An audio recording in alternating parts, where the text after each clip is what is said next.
the first to know. Nsem-Pii TV. Breaking news. Every Supreme Court. Aba. Na kwamba for Abronye, Bono regional chairman of the NPP, were winning massively. It was Supreme Court. Ye nei win abadiama Abronye no ebusa questions from yamame Lordina Mahama, obi ti say yamame Emisa Ata, obi ti say yamame Nadu Mills and the NDC. Eya questions be ebisa mame nya bre na me nchechire nsem nchire mo ne yemfa mesi na ruling na efri court aba. Yeah, to say a very, very interesting ruling. Now, in 2019, His Excellency Nana Addo Akufo-Addo set up a 5-member committee. Yeah, your friend, the Professor Ya Ntiamwa Beidu Committee.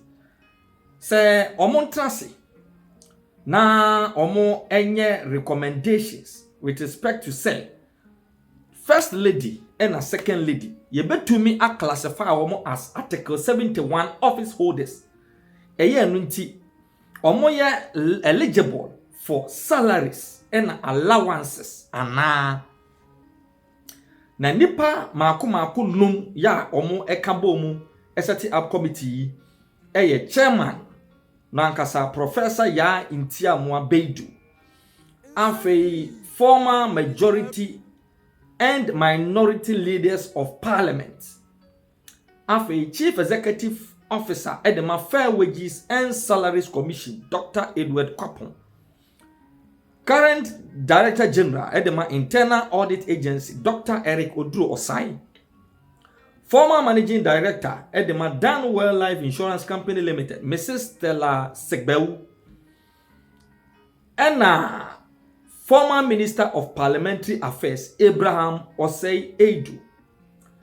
Na committee etransiwiye as part of a recommendation, and omo make proposal for allowances to be given to spouses of the president and a vice president. Ya your friend salaries and emolument and answer entitlement for the First Lady and the Second Lady. Na Nana Addo Akufo-Addo trimu pa odi tu sa na mo say, since the days of former President John Ajikun Kufuor, your practice of paying allowance to presidential spouses, but na emeye regularized. Inti no mutu yarada. Inti Mrs. Teresa Kufuor ebeje, Mrs. Nadu Mills ebeje, John Dramani Mahama beye vice president, no Lordina beje, osan beye president, Lordina sa J as first lady. Ti atu aso sa. But it do Nana Addo Akufo-Addo breso no, and what committee say, omon trust, omon yenhwemu no mo. See, you bet to me a classify First Lady and Second Lady for as Article 71 office holders. Yeah, it is one parliamentarians, MPs, President, Vice President, Speaker of Parliament, and a public officers. Yeah, we qualify. You for me na come. And the committee ni transfer ye. Eya hwe mu ni bibia wie ye. Enna omo ekire adwen de ma Ghana man panyini say. Say dey between do maka. Yeah, omo ye entitled to salaries and allowances. Enti no committee ni share na adwuma ase no e hyase di free. The First Lady, Her Excellency Yamame Rebecca Akufo-Addo. And after the Second Lady, Her Excellency Yamame Samira Bawumiaso. Now in fact, the minority NDC yana omo representation ewo committee yiso in the place of the minority leader. San hyase kasai ye hu dede said there be the First Lady and the Second Lady and qualify ewa Ghana yem constitution mu as Article 71 holders. It omo ntiase. Omo kan. Enti on the 13th of July 2021. Sorry, 2021. Yes, on the 13th of July 2021. And Nakrata free the office of the First Lady signed by the aide Shirley Lai Miss Babonte se pam no twano. First Lady say the day ekoso nyina no. In fact, on pep kasa bia bio enti wa refund every single allowance ya Ghana ban tuade man no since say obey first lady EDBC 2021 enti krata no kire mu say the first lady issue consolidated bank limited check number 0002 for an amount of 899,097.846 as full refund for every penny or receive from the government of Ghana from time obey your first lady up to date. Na biyan or no first lady or decline any further allowances to be paid in here in future on this can be a bill. And I can't buy.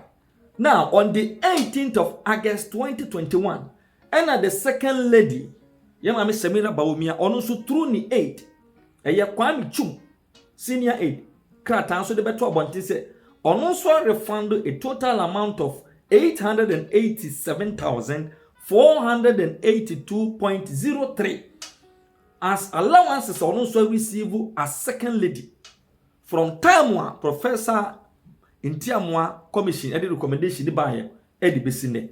Now one also pursuant to the akosoni nyina onye na adwene so obeji any further allowances in the future no so de kata ba na nipa bi a wa Ghana led by Kwambafo Abronye, the then General Secretary of the NPP Yewura Jomboadu ni nipa bi aka sorry se debi edie na former first lady ya oba be second lady pen ya ma me Lordina mahama so ye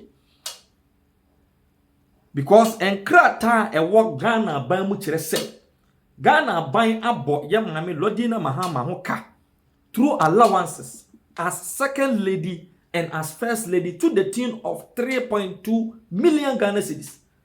Other huge privileges ya enjoy to say is grashani adenka ho. Entidi en wono so ye. Okunu former President John Dramani Mahama Babonten beto to ayampia bedi Ghana for atem siska no wadi. Omonfa bibie ma.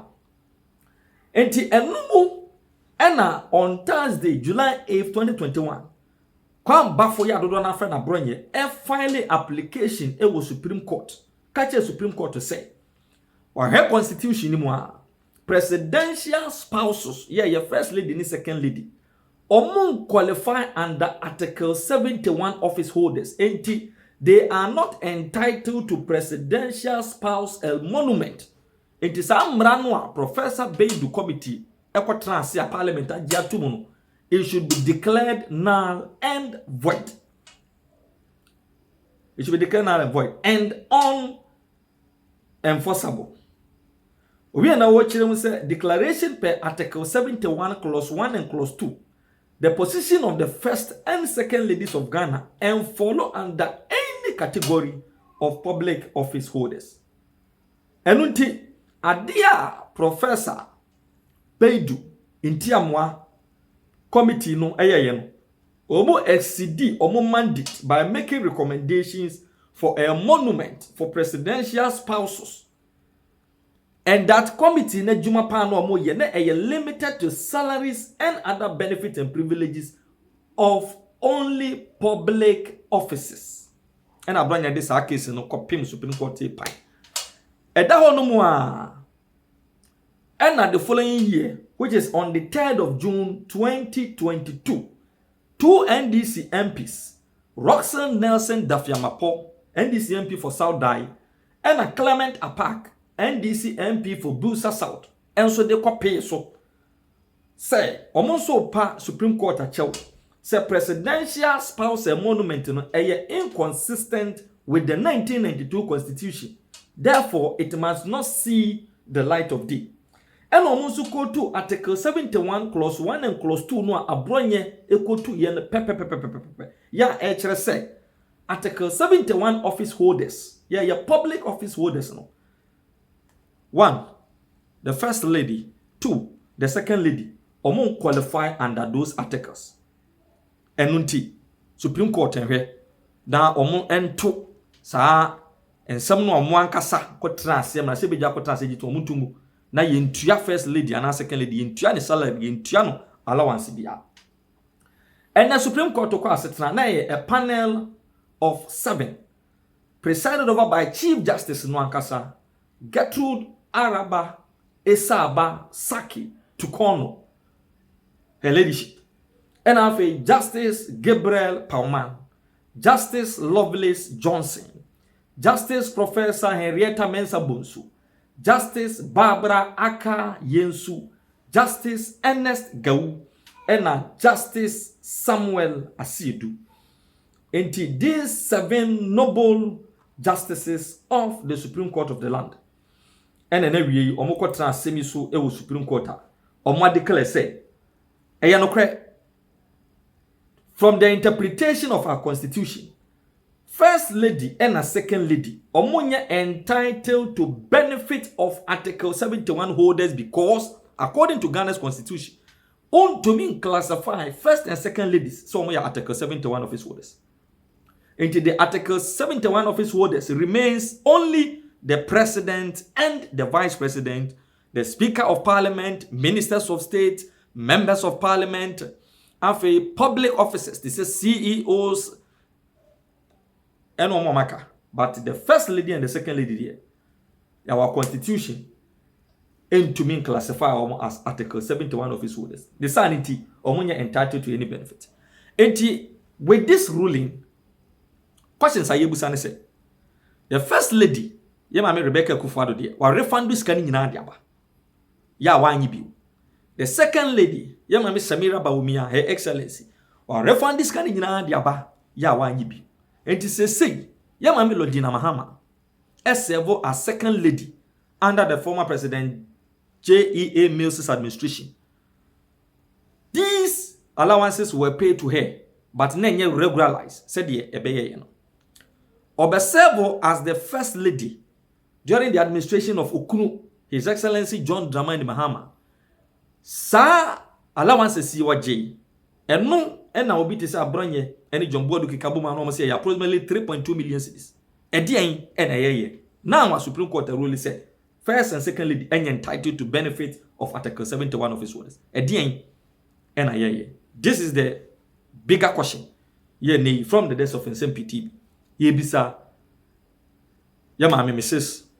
Lordina Mahama. But until then, Kwamba for Abronye a triumphal. That was the Supreme Court. Kudos to Kwamba for. Watch it. Say he is a good citizen of the land. What try Mrano. What they call as a Nibia. And nay, articles are go to Yena. 7 member Supreme Court panel. Ajiatung say Kwamba for is not wrong. He is rather right. So you can never classify First and Second Ladies as Article 71 office holders. There was a fufu. Omo mu pie ye koye referendum no 1992 no. Omo nyina agitu mu se bibi koso. Ananse adie bi sini efise sa de korona asie no. Ene 1992 constitution no bo abra. Okay, FM. But here the timidi akọ ayi Supreme Court. Until we Ghana ni nkwa de na te bibi sina to office. Ene juicy no. Ebo abra de se okọ Supreme Court na Supreme Court no. Ekọkọ kirikiri mo edemaye. Na asem nyina me say Ghana for mu pie 1992. O my moon nyina akọye referendum no.